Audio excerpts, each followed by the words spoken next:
வெளிநாட்டு வாழ்க்கையில் அதிகமாக சம்பாதித்தது எது அப்படின்னு கேட்டிருக்கோம். நம்மளை விட்டு போகும் பணத்தையா, இல்லை நாம் இறக்கும் வரை வரும் நல்லொழுக்கமா என்று நம்ம கேட்டிருந்தோம். இதில் பொதுவாக இன்னைக்கு வெளிநாட்டுக்கு வரக்கூடிய சூழ்நிலை ஏற்பட்டதே என்ன அப்படின்னு சொன்னால், இந்த பணத்தை சம்பாதிக்க வேண்டும், நம் குடும்பத்தில் இருக்கக்கூடிய பிரச்சனைகளை தீர்க்க வேண்டும், கஷ்டங்களை தீர்க்க வேண்டும், சந்தோஷமாக வாழ வேண்டும், எல்லோருடைய ஆசைகளையும் நிறைவேற்ற வேண்டும் என்ற ஒரு எண்ணத்திலே நம்ம என்ன செய்கிறோம், வெளிநாட்டுக்கு ஏறி வந்திருக்கிறோம். ஃப்ளைட் ஏறி நம்ம என்ன செஞ்சுருக்கோம், வந்திருக்கோம். முக்கியமான காரணமே என்னங்க, இந்த பணத்தை சம்பாதிக்க வேண்டும் என்ற ஒரு நோக்கு தான். எல்லோருக்கும் நினைத்த மாதிரி ஒரு வாழ்க்கை, நினைத்த மாதிரி ஒரு சூழல், நினைத்த மாதிரி ஒரு எதிர்காலம் அமைந்து விடுகிறதா என்று பார்த்தால் இல்லை. எல்லோரும் பணம் சம்பாதிக்கிறோம். அதை எப்படி நம்ம சம்பாதிக்கிறோம், எப்படி நம்ம செலவு பண்ணுறோம், எப்படி அதை நம்ம சேமிப்பு செய்கிறோம் என்பதை நாம் சம்பாதிக்கக்கூடிய ஒவ்வொரு மனிதரும் உணர்ந்து கொண்டவர்களாக இருக்கிறோம். பெரும்பகுதியான சில நபர்கள் வெளிநாட்டு வாழ்க்கை வந்ததுக்கு அப்புறம்தான், நான் ஒரு தலை தூக்கினேன், நான் வீடு கட்டினேன், நான் கொஞ்சம் ஒரு காடு வாங்கினேன், நிலம் வாங்கினேன் என்று பல நண்பர்கள் பல உறுதியான செய்திகளை நாம் பார்த்து கொண்டிருக்கிறோம். சில பேருக்கு மதிப்பும் மரியாதையும் வெளிநாட்டுக்கு வந்ததுக்கு பிறகும் தான் கிடைத்தது என்று கூட சொல்லலாம்.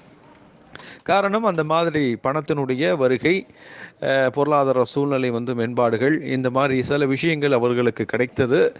ஒரு முன்னேற்றமான பாதையினுடைய தூண்டுதலின் காரணமாக மக்கள் மத்தியிலே மதிப்பு, மரியாதை, கௌரவம், கண்ணியம், இந்த மாதிரி எவ்வளோ விஷயங்கள் அமைந்தது என்று சொல்லலாம். ஆனால் கடைசியால் சம்பாதிக்கக்கூடிய ஒவ்வொரு மனிதனும் நினைச்சு பார்க்கக்கூடிய விஷயங்கள், என்னுடைய வாழ்நாட்களில் நான் என்னத்தை சம்பாதித்தேன், பணத்தை சம்பாதித்தேன், பலருடைய சந்தோஷத்தை என் உழைப்பின் காரணமாக, என்னுடைய தியாகத்தின் காரணமாக பலருக்கும் பல விஷயங்களை நான் செய்தேன் அப்படின்னு நம் மார்பு தட்டி, நம் உணர்ச்சிவசப்பட்டு நாம் பலரிடம் பேசி கொண்டிருக்கக்கூடிய நல்ல விடயங்கள். இந்த பணம் சம்பாதிப்பது என்பது ஒரு பெரிய விஷயமே அல்ல. நோக்கமே அதுதான், அடித்தளமே அதுதான். அதையும் தாண்டி சில விஷயங்கள் நாம் அந்த வாழ்க்கையில், வெளிநாட்டு வாழ்க்கையில் கற்றுக்கொண்டு கொண்டிருக்கிறோம். நாம் கண்களுக்கு தெரிகிறது நாம் பணம் சம்பாதிப்பது, ஆனால் கண்களுக்கு தெரியாமல் சில நல்ல விஷயங்களை நாம் கற்றுக்கொண்டு இருக்கிறோம். அதை யாரும் மறுக்க முடியாது. அதை பெருசாக மனிதர்கள் எடுத்துக்கொள்வதில்லை. அதுதான் முக்கியமான ஒரு விடயம். காரணம், ஒரு உதவி செய்வது எப்படி என்பதை இங்கே நம்ம கஷ்டப்படக்கூடிய நாம் அதை உணர்கின்றோம். ஏன்னா ஒரு ரூபாய்க்கு எந்த அளவுக்கு நம்ம கஷ்டப்படுறோம், அதை எப்படியெல்லாம் நம்ம சிக்கனமாக செலவு பண்ணுன்ற யோசிக்கிறோம் என்பதை நம்ம நன்றாக உணர்ந்த நாம், நன்றாக புரிந்த நாம் என்ன செய்கிறோம், ஏதோ நம்மளும் அல்லாஹ் தஆலா நமக்கு ஒரு சில பொருளாதாரத்தை தந்திருக்கிறான், சரி நம்மள்ட்ட இருக்கக்கூடிய ஒரு சில பகுதிகளை நண்பர்களுக்கு, முடியாதவர்களுக்கு, ஏழைகளுக்கு, உதவி கேட்டு வரக்கூடியவர்களுக்கு நாம் உதவி செய்யலாம் என்ற ஒரு மனப்பான்மை நமக்குள்ளே ஒரு சின்ன ஒரு தூண்டுதலை தருகின்றது.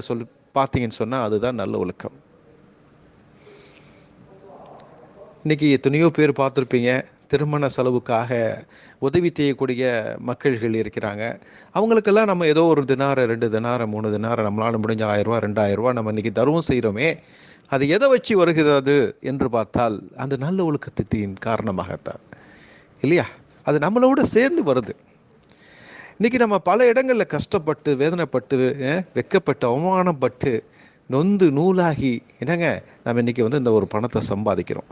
ஆனால் அதெல்லாம் அனுபவப்பட்டு வரக்கூடிய சூழ்நிலையிலே நாம் ஒரு பக்குவமான சூழ்நிலையிலே தள்ளப்படுகிறோம் என்பதை நாம் யாரும் மறுக்க முடியாது.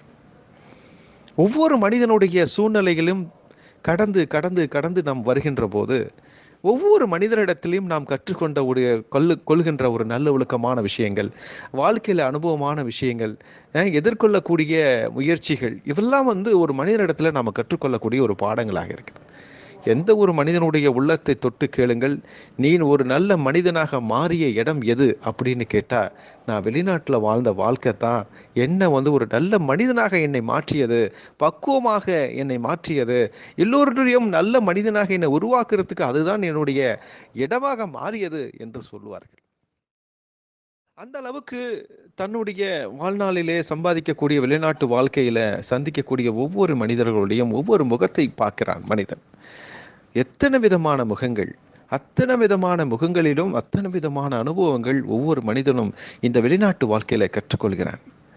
கஷ்டத்தும் சந்திக்கிறான், சந்தோஷத்தை சந்திக்கிறான், ஏமாற்றத்தை சந்திக்கிறான், என்னங்க அவமானத்தை சந்திக்கிறான்.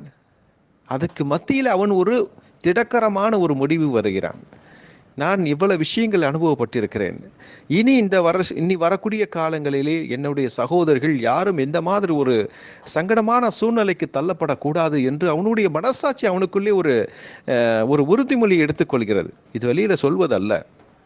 நல்லொழுக்கம் என்பது தன்னுடைய உடலோடு ஒன்றாக சந்தர்ப்ப சூழ்நிலையிலே காட்டப்படுகின்ற ஒரு சூழ்நிலை என்று சொல்லலாம். இன்றைக்கி நம்ம நல்லா சம்பாதிச்சுட்டு இன்றைக்கி வெளிநாட்டுக்கு வந்துட்டு ஊருக்கு போகிறோம் அப்படின்னு சொன்னால் அங்கே போய் நம்மளை ஒரு கண்ணியமாக நம்ம காட்டிக்கிறோம். நம்ம என்ன தான் லட்சமாக சம்பாதித்தாலும் அங்கே அக்கம் பக்கத்தில் உள்ளவரிடம் நம்ம ஒரு கண்ணியமாக, ஒரு நல்ல மனிதனாக, நம்மளால் முடிந்த உதவிகளை செய்யக்கூடிய ஒரு நல்ல பண்புள்ள ஒரு மனிதனாக, பக்குவமாக பேசக்கூடிய ஒரு மனிதனாக 4 பேரிடம் நம்ம காட்டிக்கொள்ள வைக்கக்கூடிய சூழ்நிலை எங்கே கிடைச்சது? இந்த வெளிநாட்டு வாழ்க்கையில் கிடைச்ச நல்லொழுக்கமான விஷயம். பணம் இன்றைக்கி பாக்கெட்டில் உங்கள்கிட்ட இருக்கும், நாளைக்கு இன்னொருத்தவங்க பாக்கெட்டுக்கு மாறிடும். ஆனால் நல்லொழுக்கம் அப்படி அல்ல. உன்கிட்ட இருக்கிற நல்லொழுக்கம் உன்கிட்ட மட்டும்தான் இருக்கும், வேற யார்ட்டையும் வராது. உன்னை பார்த்து கற்றுக்கொண்டாலே தவிர, பெற்றுக்கொண்டாலே தவிர, யோசித்தாலே தவிர ஒரு நல்ல ஒழுக்கம் மற்றவர்களுக்கு பக்கம் மாறாது. ஏன்னா அது நம்ம இரத்தத்தோடு இரத்தமாக, நம்மளுடைய உடலோடு உடலாக, நம்மளுடைய மூளை திசுக்களிலே பதிந்த ஒரு விடயங்கள். நம்மளாம் தானாவே வந்துடுது அது. சரி, 10 பேர் இருக்கோம்னா அந்த 10 பேர்ல நான் ஒரு வித்தியாசமாக இருக்கணும் அப்படின்னு நாம யோசிக்கிறோம் பாருங்க. பொறுமையா இருக்கணும், பொறுமையா பேசணும், பொறுமையா கையாளணும் அப்படின்னு ஒரு நல்ல ஒழுக்கத்தை நம்ம கத்துக்கிறோம். எல்லோரும் தான் பணம் சம்பாதிக்கிறோம். எல்லோருக்குமே அந்த ஒரு எண்ணங்கள் வந்துடுதா? ஏன்னா அந்த பணம் ஒரு நிரந்தரம் இடம் இல்லாத ஒரு விஷயம். நம்மளை விட்டு எப்போ வேண்டாலும் போகும். ஆனால் நம்மளோடு சேர்ந்து வருகின்ற அந்த நல்லொழுக்கங்கள், பக்குவமான விஷயங்கள், இந்த வெளிநாட்டு வாழ்க்கைனா என்ன, கஷ்டம்னா என்ன, பசினா என்ன, பட்டினினா என்ன, உதவினா என்ன, தவிப்புனா என்ன அப்படின்னு வெளிநாட்டு வாழ்க்கையில் கற்றுக்கொண்ட விஷயங்கள் சார். அந்த கற்றுக்கொண்ட விஷயங்கள் நம்ம என்ன செய்கிறோங்க, 4 பேருக்கு ஒரு நல்ல உபதேசங்களாக, மற்றவர்களுக்கு நம்ம ஒரு நல்ல பாடமாக எடுத்து சொல்கிறோம். அந்த எடுத்து சொல்லக்கூடிய அந்த விஷயம் எங்கேருந்து வருகிறது? சார், அண்ணன் சொன்னார் ஒரு அற்புதமான ஒரு விஷயம், அந்த ஒரு நல்ல ஒழுக்கமான விஷயம், அவருடைய மனசை புரிய வைக்கக்கூடிய ஒரு விஷயம். எவ்வளோ ஒரு பெரிய மனசு உள்ளவராக இருந்தால் இந்த மாதிரி நம்மகிட்ட தன்னுடைய கஷ்டத்தையும், இந்த மாதிரி யாரும் இந்த மாதிரி ஒரு கஷ்டத்தை படக்கூடாது என்ற ஒரு எண்ணத்தையும் நம்மளிடம் பகிர்ந்து கொண்டிருப்பார் என்று மற்றவர்கள் கேட்கும்போது அதை உணர்ந்து கொண்டவர்களாக மாறுகிறார்கள். இதுக்குன்னு நம்ம தனியாக போய் எந்த ஒரு கிளாஸும் எடுக்கலை. அது வாழ்க்கையை நமக்கே தானாக கற்றுக் கொடுக்குது. வெளிநாட்டு வாழ்க்கையில் 50 வருஷம் ஒரு வெளிநாட்டு வாழ்க்கையில் இருக்கேன் அப்படின்னு சொன்னால் கண்டிப்பாக வெளிநாட்டில் இருக்கக்கூடிய ஒவ்வொரு மனிதனும் ஒரு பக்குவத்தை பெற்றுக்கொள்கிறான். ஒவ்வொரு மனிதனையும் பார்க்குறான் சார். ஒவ்வொரு மனிதர்களையும் பார்த்து பார்த்து இவன் என்னை விட ஒரு அறிவாளியாக இருக்கான், என்னை விட ஒரு பக்குவவாதியாக இருக்கான், என்னை விட ஒரு விழிப்புணர்வு கொண்டவனாக இருக்கிறான், என்னை விட ஒரு பகுத்தறிவாக இருக்கிறான், நல்ல விஷயங்களை போதிக்கிறான், நல்ல விஷயங்களை சொல்கிறான் அப்படின்ட்டு ஒவ்வொரு மனிதனை பார்க்கும்போது ஒரு சிந்தனை உள்ள மனிதன் என்ன செய்கிறாங்க, யோசிக்கிறான். அப்போ யோசிக்கும் போது நான் ஏன் மட்டும் இப்படி இருக்கணும், பணம்னு பட்டு ஏன் அலையணும், தேடணும், கொல்லணும் அப்படின்னு என்ன செய்கிறாங்க, அவனுடைய மனசாட்சி அவனை பார்த்து ஒரு கேள்வி கேட்குது. அப்ப அந்த இடத்துல அவன் என்ன செய்யறான், தன்னை மாற்றிக்கொள்கிறான். இன்னைக்கு எத்தனையோ சொசைட்டிகள் இன்னைக்கு வெளிநாட்டு வாழ்க்கையில பார்க்குறோம். அவங்கெல்லாம் இவ்வளவு கஷ்டத்துக்கு மத்தியிலும் ஒருத்தவங்களுக்கு உதவி செய்யணும்னு தன்னை அர்ப்பணித்துக் கொள்ளக்கூடிய சூழ்நிலையில நம்ம பார்க்குறோமே, நம்ம என்ன செய்கிறோம்? நாமளும் ஒரு மனிதனாக பிறந்திருக்கிறோம், பிறந்து வாழ்ந்து கொண்டு இருக்கிறோம். பணம் மட்டும் நம்ம அலைஞ்சிட்டு இருக்கிறோமே, இது என்ன ஒரு வித்தியாசமான கோணல் அப்படின்ட்டு ஒரு சிந்திக்கக்கூடிய மனிதன் என்ன செய்கிறாங்க, யோசிக்கிறான். வெளிநாட்டு வாழ்க்கை என்பது ஒரு வாழ்க்கையினுடைய முன்னேற்றத்துக்காக வருகின்ற மேம்பாடான சூழ்நிலை. அதே ஒரு நிரந்தரமான வாழ்க்கையா? இன்னைக்கு ஏதாவது பிரச்சனைனா மூச்சு கட்டிட்டு இந்த பக்கம் போய் தான் ஆகணும். அங்கே போய் நம்ம என்ன செய்வோம்? பொதுவாக நம்ம 4 காசு சம்பாதிக்க மட்டும் பெரிய விஷயம் இல்லைங்க. 4 பேரை சம்பாதிக்கணும். 40 பேருடைய உள்ளத்தில் நம்ம இடம் பிடிக்கணும். நல்லது என்ன, கெட்டது என்ன, வாழ்க்கையினுடைய சுவடுகள் என்ன, தர்மம்னா என்ன, எப்படி உன்னை மற்றவனுடைய உள்ளத்தில் பதிய வைக்கிறது. உன்னிட்ட ஒருத்தன் பேசினால் திரும்ப உன்னிடம் பேசுவதற்குண்டான அந்த தகுதியை நீ வளர்த்து கொள்ள வேண்டும். அதுதான் நல்ல ஒழுக்கம். என்னை பொறுத்தவரையில் சதவீதத்தின் அடிப்படையில் பார்க்கும்போது நிறைய மனிதர்களுடைய வாழ்க்கையில் நான் ஆராய்ந்து பார்க்கும்போது ஒரு நல்ல மனிதர்களை பார்க்கின்றேன். எங்கே அப்படின்னு சொன்னால் இந்த வெளிநாட்டு வாழ்க்கையில் தன்னை அவர்கள் அர்ப்பணித்து கொண்ட சில விடயங்கள் தான் அவர்களை மாற்றி அமைத்தது. இன்னைக்கு அப்பா அம்மாவுடைய உணர்வுகள்லாம் என்ன, பாசம்னா என்னன்னு தெரியாத மக்கள் இன்னைக்கு வெளிநாட்டுக்கு வந்ததுக்கு அப்புறம் தான் தாய் தப்பனுடைய அருமையை புரிஞ்சுக்கிறாங்க. சகோதரன் சகோதரியுடைய உணர்வுகளை புரிஞ்சுக்கிறாங்க. உறவுகளுடைய உணர்வுகளை புரிஞ்சுக்கிறாங்க. மகிமையை தெரிஞ்சுக்கிறாங்க. உலகத்தினுடைய மகிமையை தெரிஞ்சுக்கிறாங்க. இதெல்லாம் அவர்களுடைய வாழ்க்கையை கற்றுத்தருகிறது என்று சொன்னால் அது வெளிநாட்டு வாழ்க்கையில் அவர் கற்றுக்கொண்ட ஒரு நல்லொழுக்கமான விஷயம் இல்லையா? யோசனை பண்ணி பாருங்க. கரடுமுரடான பாதையில் சென்ற ஒரு மனிதன் இந்தியாவில் இருக்கும்போது, ஆனால் வெளிநாட்டுக்கு வந்ததுக்கப்புறம் அவன் தன்னையை மாற்றிக்கொள்கிறானே, மாற்றி அமைக்கிறதே வாழ்க்கை முறை. இது என்னன்னு சொல்வது? காசை சம்பாதிக்க மட்டும்தான் குறிக்கோளா? இல்லை சார். அது ஒரு பக்கம், இது ஒரு பக்கம். ஆனால் காசு சம்பாதிப்பவர் கண்களுக்கு தெரிகிறது. ஆனால் நல்லொழுக்கம் நாம் கற்றுக்கொள்வது நமக்கு தெரிய மாட்டேங்குது. அது நம்மளுடைய இரத்த நாளங்களிலே நம்மளோடு சேர்ந்து வருகின்றது என்பதுதான் உண்மையான விடயம். அன்பு தோழர்களே, வாழ்க்கை என்பது நெடுதூரம் இல்லை. நமக்கு அதாவது உறுதியான ஒரு நாட்கள் அல்ல. நம்மளை எப்போ வேண்டாமானால் நம்மளுடைய சூழ்நிலைகள் மாறலாம், மாற்றியமைக்கப்படலாம். ஆகையால் நாங்கள் என்ன சொல்ல வருகிறோம் என்று சொன்னால், வெளிநாட்டு வாழ்க்கையில் நாம் அதிகமாக சம்பாதித்தது பணம் ஒரு பக்கம் இருந்தாலும் கூட அந்த பணத்தினுடைய பொருட்டால் நம்ம எந்த ஒரு விஷயத்தையும் சாதிக்க முடியாது. ஒரு நல்ல மனிதனுடைய உள்ளத்தில் இடம் பிடிக்க வேண்டும் என்று சொன்னால் பணத்தை கொடுத்தால் முடியாது. அன்பை கொடுத்து பாருங்கள், அவருடைய உள்ளத்தில் நீங்கள் ஆழமாக பதியப்படுவீர்கள். ஒரு நல்ல விஷயங்களை நீங்கள் விதை போட்டு பாருங்கள், நீங்கள் அந்த ஒரு மனிதனுடைய உள்ளத்தில் ஆழமாக பதியப்படுவீர்கள். நீங்கள் போடுகின்ற ஒவ்வொரு நல்ல ஒழுக்கமான விதைகள் மற்றவருடைய வாழ்க்கையில ஒரு ஆலமரமாக வளர்ந்து வரக்கூடியதாக இருக்கிறது.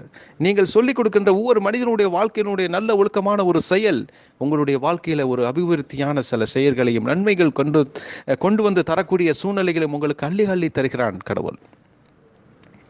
வெளிநாட்டு வாழ்க்கையில நாம் பணம் மட்டும்தான் சம்பாதிச்சோம், பணம் மட்டும்தான் வாழ்க்கை, பணம் மட்டும்தான் எல்லாம் அப்படின்னு நினைச்சிட்டு இருக்கிறது உண்மையிலேயே ஒரு மடத்தனமான ஒரு விஷயம். பணம் ஒரு மனிதனை எந்த ஒரு பொருட்டால் மாற்றியமைக்க முடியாது. ஆனால் ஒரு நல்லொழுக்கமான விஷயம், நல்லொழுக்கமான செயல், நல்லொழுக்கமான பங்களிப்புகள் உங்களுடைய வாழ்க்கையை மாற்றி அமைக்கக்கூடியதாக இருக்கிறது. நீங்கள் பிச்சைக்காரனாக இருந்தாலும் கூட நல்லொழுக்கம் என்ற ஒரு விஷயம் உங்களிடம் இருக்கும்போது 40 பேர் இல்லை 4000 பேர் உங்களை தேடி வருவான். காரணம் உங்களிடம் இருக்கக்கூடிய நல்லொழுக்கங்கள், நல்ல பண்புகள், நல்ல சூழ்நிலைகள், நீங்கள் மனசை அறிந்து பேசக்கூடிய சூழ்நிலைகள் உங்களை காக்க வைக்கக்கூடிய ஒரு விஷயமாக இருக்கிறது.